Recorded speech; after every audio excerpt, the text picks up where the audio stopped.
کہ پاکستان کی اشرافیہ اور پاکستان کی بیوروکریسی کو پاکستان کے غریب کا ABC بھی نہیں پتا.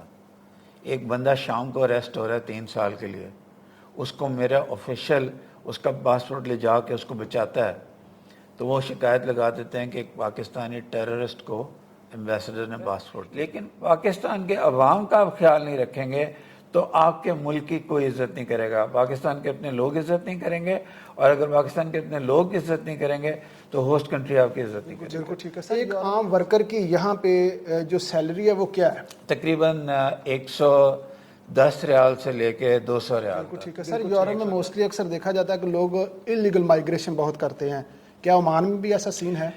جی, تقریباً 10% ہے, لیکن یہ جو لیٹسٹ ریفارمز آئی ہیں اس کے بعد کم ہو جائے گا. UAE سے آتے ہیں اور راستوں سے آتے ہیں, اور چھپ کے کام کر سکتے ہیں, اور چھپ کے کام کرنے کے مسائل اپنے ہیں.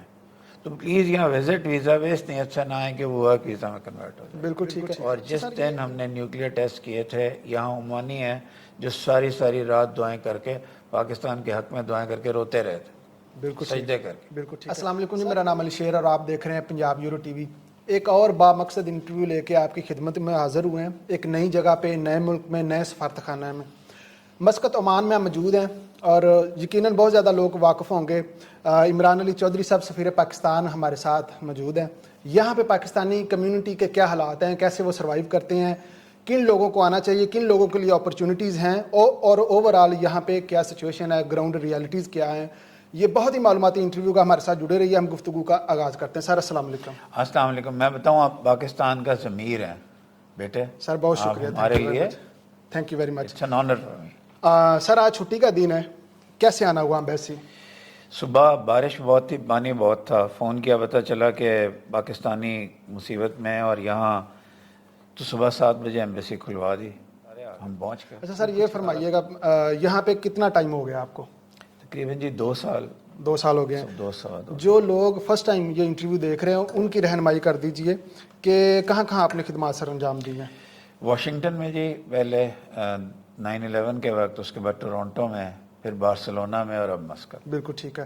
بارسلونا کا انٹرویو یقیناً یہ لنک آ رہا, آپ دیکھ سکتے ہیں کہ کس طرح انہوں نے وہاں پاکستانی کمیونٹی کو, پاکستان کا جو اوریجنل فیس ہے جس طرح انہوں نے اجاگر کیا, وہ یقیناً بہت خوبصورت ہے. اچھا سر, یہ فرما دیجئے کتنی بڑی تعداد یہاں پہ پاکستانی کی یہاں پہ ہے؟ 4 لاکھ جی, اور یہ لیبر منسٹر آف عمان نے مجھے خود بتایا. 4 لاکھ پاکستانی کنفرمڈ. بالکل ٹھیک ہے. یہ بہت بڑی کمیونٹی ہے پاکستانی. زیادہ تر کس شعبے سے وابستہ ہے؟ محنت کش پاکستانی ہے جی, زیادہ تر 80%. اس کے علاوہ بھی بہت اچھے ہیں. بارسلونا میں 1 پاکستانی ڈاکٹر تھے, یہاں 700-800 پاکستانی ڈاکٹرز ہیں ماشاءاللہ. یہاں ٹیچرز ہیں تھاؤزنڈس میں, بیسٹ ٹیچرز دنیا کے پاکستانی ہیں.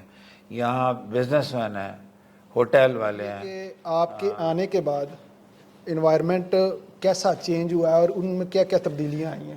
بیٹے سب سے زیادہ تو لوگ بتا سکتے ہیں, لیکن یہ میں نے ایمبیسی پاکستان کے محنت کش بہنوں اور بھائیوں کے لیے چینج کر دی ہے. اوپر اور نیچے کے درمیان ایک دروازہ تھا, میں نے دروازہ کھول دیا, اس کو ختم کر دیا. ایوری بڈی کین کم اپ. نیچے فیمیلز کے علیحدہ نرسنگ رومز اور چینجنگ رومز. اس کے بعد ہیلپ ڈیسک ایک مٹی میں تھا, اس کو میں نے پورا ایک پراپر چینج کیا. میرے ساتھ قمر ریاض صاحب نے اس میں مدد کی ہے, بلکہ انہی کی ماربل فنشنگ کے ساتھ محنت کش عوام کا جو سب سے بڑا سینٹر ہے اس کو کیا ہے. ماربل کی مسجد ہے, انٹرنس ماربل کی.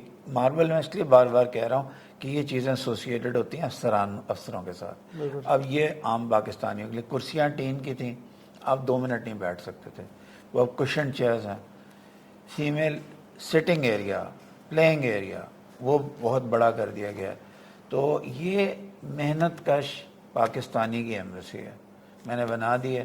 اور میں آپ کو ایک بات بتاؤں, شاید آپ کے انٹرویو میں آئے, یہ دنیا کا سب سے مشکل کام ہے, کیونکہ یہ پاکستانی محنت کش اس حد تک عام پاکستانی دبایا جا چکا ہے تاریخ کے طور پہ کہ وہ اپنے رائٹس کے لیے بھی نہیں لڑ سکتا. بالکل ٹھیک ہے. بھٹو صاحب کا زمانہ چلا گیا ہے. اب وہ بیچارہ سمجھتا ہے کہ میں کسی ایمبیسی میں نہیں جا رہا, کسی امپیریل جگہ پہ جا رہا ہوں. اس کو یہ کانفیڈنس دینا کہ وہ اندر آ سکتا ہے, اپنی باری بے باری آئے گی, کوئی بڑا چھوٹا ہے نہیں, محمود اور ایاز برابر ہوں گے. بالکل اور یہ چیزیں اس کی میں نے پرسنل کاسٹ پے کی. بالکل ٹھیک ہے. اچھا یہ جو آپ نے ابھی فرمایا ہے آپ نے پرسنل کاسٹ پے کی ہے, بارسلونا میں بھی اور یہاں بھی میں نے کل ایک صاحب سے بات کی ہے جن کو آپ نے آؤٹ آف دا وے جا کے مینول پاسپورٹ دیا ہے, تو اس کے کیا کانسیکوینسز ہوتے ہیں؟ اس کے کانسیکوینسز یہ ہوتے ہیں کہ پاکستان کی اشرافیہ اور پاکستان کی بیوروکریسی کو پاکستان کے غریب کا ABC بھی نہیں پتا. ایک بندہ شام کو اریسٹ ہو رہا ہے 3 سال کے لیے, اس کو میرا آفیشیل اس کا پاسپورٹ لے جا کے اس کو بچاتا ہے, تو وہ شکایت لگا دیتے ہیں کہ ایک پاکستانی ٹیررسٹ کو ایمبیسڈر نے پاسپورٹ دے دیا, کیونکہ ان کو سینس ہی نہیں ہے اور دشمنی بڑی کرتے ہیں. مافیاز اندر بھی ہوتے ہیں باہر بھی ہوتے ہیں, اندر بھی ہوتے ہیں, اندر ایک افسر شاہی کا اپنا مافیا ہے. بالکل تو جب سب کچھ ختم ہو جاتا ہے نا, جب عام پاکستانی کے ہاتھ میں چلا جاتا ہے, وہ اس کی کوئی لابی نہیں ہے.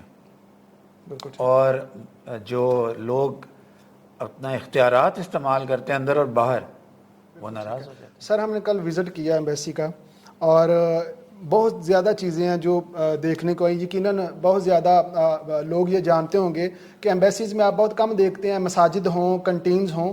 یہ چیزیں بالکل آپ کے آنے کے بعد لوگوں نے بتایا کہ ان میں بہتری آئی ہے. یہ فرما دیجیے پاسپورٹ کا بڑا ایشو ہے, نادرا کا بڑا ایشو ہے. وہ جو لوگ ان لوگوں نے مجھ سے بات کی انہوں نے یہ فرمایا کہ ہم یہاں پہ آتے ہیں 10 گھنٹے کے بعد ہمیں بتایا جاتا ہے کہ سسٹم کام نہیں کر رہا.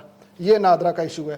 اور جو پاسپورٹ والے میں نے ان سے کل یہ پوچھا ہے, میں نے کہا جی اگر آپ ارجنٹ فیس لیتے ہیں تو وہ پاسپورٹ کے لیے سیاہی بھی ہے آپ کے پاس, پرنٹنگ پیپر بھی ہے, لیکن اگر وہ نارمل فی پہ کچھ جمع کرواتا ہے تو وہ کیوں نہیں آتا؟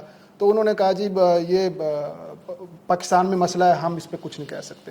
میں نے لکھا جی یہ آن لائن, میں نے آپ کو کل بھی بتایا تھا, ہر آن لائن میں جو آن لائن سسٹم میں جو ہم ترقی کرتے ہیں وہ ہمارے مزدور اور محنت کش کے لیے تنزل ہے. جتنا آپ آن لائن کرتے ہیں اتنا ہماری کمیونٹی مصیبت میں چلی جاتی ہے. لیکن اس بات کا شاید احساس پاکستان کے جو ہمارے ایلیٹ ہیں شاید ان کو نہیں ہے. یہاں نادرا کا سسٹم ڈاؤن ہوتا ہے, انہوں نے نیا کوئی سیکیورٹی چپ لگایا, ان کو نہیں پتا کہ وہ پورے دن کی دیہڑی خراب کر کے یہاں آتا ہے اور پریشان ہوتا ہے. کیا سوچتا ہوگا وہ پاکستان کے بارے میں جب سسٹم ڈاؤن ہوتا ہوگا؟ کیوں نہیں مینول ساتھ انہوں نے ID کارڈ رکھا؟ دس از ریڈیکولسلی سکننگ کہ انہوں نے مینول سسٹم بند کر دیا. اس کا مطلب ہے ان کو پتہ ہی نہیں کہ غریب کیا سفر کرتا ہے. دوسرا پاسپورٹ کے آپ نے بالکل ٹھیک کہا, کیسا ملک ہوگا, اس ملک کے بارے میں کیا امیج بنے گا اگر آپ کو پتہ چلے کہ اس کے پاس لیمینیشن پیپر اور سیاہی نہیں ہے, اور جب وہ ارجنٹ ہی جمع کراتے ہیں تو آ جاتا ہے. بہت دفعہ لکھا ہے, بہت دفعہ کہا ہے, اللہ کرے اب نئی گورنمنٹ آتی ہے تو اس پہ توجہ دے. بالکل ٹھیک ہے. اچھا یہ فرما دیجئے کہ ہمارے ان کے ساتھ جو سفارتی تعلقات ہیں وہ کس نوعیت کے ہیں, اور پاکستان سے بآسانی ویزا مل جاتا عمان کا؟ عمان کی جو گورنمنٹ کی ویزا پالیسی ہے اس میں سپانسر کا ہونا ضروری ہے. تو اس لیے وزٹ ویزا میں بھی کسی کو آپ کو سپانسر کرنا پڑتا ہے, مل جاتا ہے. پاکستانی بہت ہیں یہاں, تعلقات بہت اچھے ہیں, سب برادری کا. سر ایک یہ بھی رہنمائی فرما دیجیے, بہت زیادہ لوگ جو ہیں وہ وزٹ ویزے پہ یہاں آ جاتے ہیں اس مائنڈ سیٹ کے ساتھ, کیونکہ ایجنٹ مافیا جو وہ انہیں یہ بتاتا ہے کہ آپ وہاں جائیں گے اور وہاں کام کریں گے, تو جو بندہ وزٹر ہے وہ یہاں پہ لیگل ہو سکتا ہے یا وہ ویزا چینج کروا سکتا ہے؟ پہلے اس کی کوئی گنجائش تھی جی تھوڑی بہت, پچھلے 3 مہینے سے عمان گورنمنٹ نے اپنی پالیسی اسٹرکٹ کر دیا, وزٹ ویزا کنورٹ نہیں ہو سکتا. اچھا سر یہ انشورنس کا بہت بڑا ایشو ہے یہاں پہ, ہیلتھ انشورنس کا, یہ ذرا رہنمائی فرما دیجیے. جو کمیونٹی یہاں پہ آتی ہے ان کے لیے یہ کتنی ضروری ہے؟ یہ اتنی ضروری ہے کہ یہ زندگی جتنی ضروری ہے. میں آپ کے اس پروگرام سے, جس کو میں پاکستان کا ضمیر کہتا ہوں, سب سے درخواست کرتا ہوں کہ 6 ریال مہینے کے خرچ کر دیں اور سال میں کی جو انشورنس ہے وہ پوری ہو جاتی ہے. آپ کاش میں بتا سکوں ان کو کہ ہاسپٹل کے اخراجات کتنے زیادہ ہیں, کیونکہ یہاں free health insurance middle east میں نہیں ہے. یعنی تو اس لیے health insurance is very essential, اس کے بغیر رہنا خطرے سے خالی نہیں. اور میں آپ کو یہ بھی بتاؤں کہ کل جب ہم نے ایمبیسی کا وزٹ کیا تو جگہ جگہ پہ انہوں نے تمام جتنے بھی یہاں پہ آفیشلز ہیں ان کے باقاعدہ نمبر لکھے ہوئے ہیں کہ کوئی بھی مسئلہ ہو تو آپ ان کو ڈائریکٹ اپروچ کر سکتے ہیں. سر پیج کے بارے میں تھوڑا سا بتا دیں, کیسا رسپانس ہے؟ پیج بہت زبردست ہے جی. میں آیا تھا 2-3 ہزار اس کے ویورز تھے, اب 16-17 ہزار ہو گئے ہیں. اس سے بھی زیادہ ہونے چاہیے. میری کمیونٹی سے ریکویسٹ ہے کہ لائک کریں گے, آپ کا اپنا فائدہ ہے. لائیو بیٹے اس لیے جاتا ہوں کہ ان کو پتہ چلے کہ ایمبیسڈر یہ سارے کام یہاں کرتا ہے. تو گھبرانے کی بات نہیں ہے. پاسپورٹ بھی ایکسٹینڈ کرے گا, ہیلپ بھی کرے گا, اسکول میں بھی ہیلپ کرے گا, آپ کے ہر مسئلے کا جو قانون کو بینڈ کر کے ایمبیسڈر انوالوڈ ہے. تو اس سے لوگوں کو بڑی انکریجمنٹ ملتی ہے, اور ایک 10 منٹ میں 3-4 ہزار لوگ دیکھ لیتے ہیں. سب کو پتہ چلتا ہے ایمبیسی میں کیا ہو رہا ہے. وہ پریس ریلیز کا دور ختم ہو گیا بیٹے. بالکل ٹھیک. اچھا سر، یہ فرما دیجئے، جس طرح بارسلونا میں آپ نے پاکستان کو پروموٹ کرنے کے لیے سیمینارز منعقد کروائے، ایک ایمبیسڈر کا، ایک سفیر کا صرف یہی کام ہے کہ وہ پاسپورٹ شناختی کارڈ بنوائے، یا اس کے علاوہ بھی اس کی ذمہ داری ہے؟ زیادہ تر ایمبیسیز میں یہ پرسیپشن ہے کہ یہ پاسپورٹ اور شناختی کارڈ کے لیے ادارے ہوتے ہیں. پاسپورٹ شناختی کارڈ میں آسانیاں پیدا کرے، اتنی آسانیاں پیدا کرے کہ لوگوں کو تکلیف نہ ہو. یہ ایک فنکشن ہے. دوسرا ہے پاکستان کا نیریٹو. پاکستان کا نیریٹو علی آپ سے زیادہ کس کو پتہ ہے کہ اس کو ہٹ لگی ہے پچھلے 6-7 سال میں. سفیر کا کام ہے کہ پبلک کو اور اس ہوسٹ کنٹری کو بتائے کہ پاکستان کی حیثیت حقیقت کیا ہے اور پاکستان نے آگے کہاں جانا ہے. وہ بڑا امپورٹنٹ ہے. پھر آپ نے فرمایا ٹورزم، ٹریڈ اور بائی لیٹرل ریلیشن شپ، یہ موسٹ امپورٹنٹ چیز ہے. لیکن پاکستان کے عوام کا آپ خیال نہیں رکھیں گے تو آپ کے ملک کی کوئی عزت نہیں کرے گا. پاکستان کے اپنے لوگ عزت نہیں کریں گے، اور اگر پاکستان کے اپنے لوگ عزت نہیں کریں گے تو ہوسٹ کنٹری آپ کی عزت نہیں کرے گی. بالکل ٹھیک ہے. ایک پرسیپشن ہے سر مڈل ایسٹ کو لے کے کہ یہاں پہ پاسپورٹ لینا بڑا مشکل ہے، یورپ میں قدرے آسان ہے. یہ ذرا فرما دیجئے کہ یہاں پہ کوئی بندہ پاسپورٹ لے سکتا ہے؟ اگر لے سکتا ہے اس کی ریکوائرمنٹس کیا ہیں؟ اس کی ریکوائرمنٹس یہ ہیں کہ وہ اچھا سٹیزن ہو، کافی عرصے تک اور بینیفیشل سٹیزن ہو عمان کا، تو مل جاتے ہیں. ایمیننٹ ڈاکٹر ہوں، ایمیننٹ کام کرنے والے ہوں، ایمیننٹ آپ سوسائٹی کی سروس کرنے والے ہوں، آپ کے بہت اچھے تعلقات ہوں ہوسٹ سوسائٹی کے ساتھ. آسان نہیں ہے لیکن یہاں مل جاتا ہے. سر یہاں پہ پاکستان سکول سسٹم ہے جو کہ بہت کم آپ کو دیکھنے کو ملتا ہے کہ آپ بیرون ملک ہیں اور آپ کو وہاں پہ اس قسم کا انوائرمنٹ مل رہا ہے، اور اس میں تمام ہابیز بھی ہو رہی ہیں، کرکٹ ہے، فٹ بال ہے. وہ پلیز سر ذرا بتائیے. وہ جی جب میں ابھی آیا تھا تو وہ لاس میں تھا، تھاؤزنڈس آف ریالز کے لاس میں تھا. پاکستان اسکول بورڈ نے محنت کر کے سر نیا فرنیچر کلرڈ، اسمارٹ بورڈز جو ویسٹ میں بھی نہیں ہیں، پلے گراؤنڈز، جو وہاں کی فیمیل کرکٹ ٹیم ہے وہ عمان کی نیشنل چیمپئن ہے اس وقت. 4 بچیاں جن کا آپ نے انٹرویو کرنا تھا ملیشیا گئی ہوئی عمان کی کرکٹ ٹیم کے ساتھ. لش گراؤنڈز، ٹیچرز، کیمبرج سسٹم آ گیا. تو یہ جو 7 اسکول ہیں یہ اتنی بڑی نعمت ہیں. 7 اسکولز پاکستان کے ہر شہر میں، ان کو اپنے ہاتھوں سے سینچیں. اچھا سر لاسٹ پہ یہ فرما دیجئے، ڈیڈ باڈیز کا جو ایشو ہے وہ اگر انفارچونیٹلی کوئی ایسا کیس آ جاتا ہے تو اس کو پاکستان بھجوانے میں ایکسپینسو کیا ہے اور ڈوریشن ٹائم کی کیا ہے؟ یہاں جی ڈیوریشن کم ہے، 3 سے 4 دن تک ہیں، اور یہاں ایکسپینسز بھی تقریباً 200 سے 400 ریال ڈپینڈنگ آن آپ کس ایئر لائن پہ جاتے ہیں. کیونکہ یہ بدقسمتی ہے ہماری کہ پی آئی کی فلائٹس یہاں بھی کم ہو گئی، کیونکہ پی آئی اے سینٹر میں شاید پرائیویٹائز ہو رہی ہے یا ڈی ریگولرائز ہو رہی ہے. پی آئی اے بہت بڑی نعمت ہے. پی آئی اے سے پاکستان کے جسٹ خاکی جاتے ہیں. لیکن میں آپ کو ایک بات بتا دوں جو بارسلونا میں تھی، جو کہیں دنیا میں نہیں ہے. بارسلونا کی کمیونٹی اور میں ایز کونسل جنرل دنیا کا وہ واحد کونسلیٹ تھا جس نے کووڈ میں ڈیڈ باڈیز پاکستان بھیجی ہیں. یہاں مجھے پتہ چلا عمان سے ایک باڈی بھی نہیں گئی کووڈ کے دوران. وہ بارسلونا کی کمیونٹی کو سلام، بارسلونا کے کونسلیٹ کو سلام، بارسلونا کے بارسلونا ماڈل کو سلام جو یہاں امپلیمنٹ ہوا. سر جو لوگ آپ کو آل اوور دا ورلڈ دیکھ رہے ہیں اور اسپیشلی جو کمیونٹی عمان میں آپ کو دیکھ رہی ہے، کیا میسیج دینا چاہیں گے؟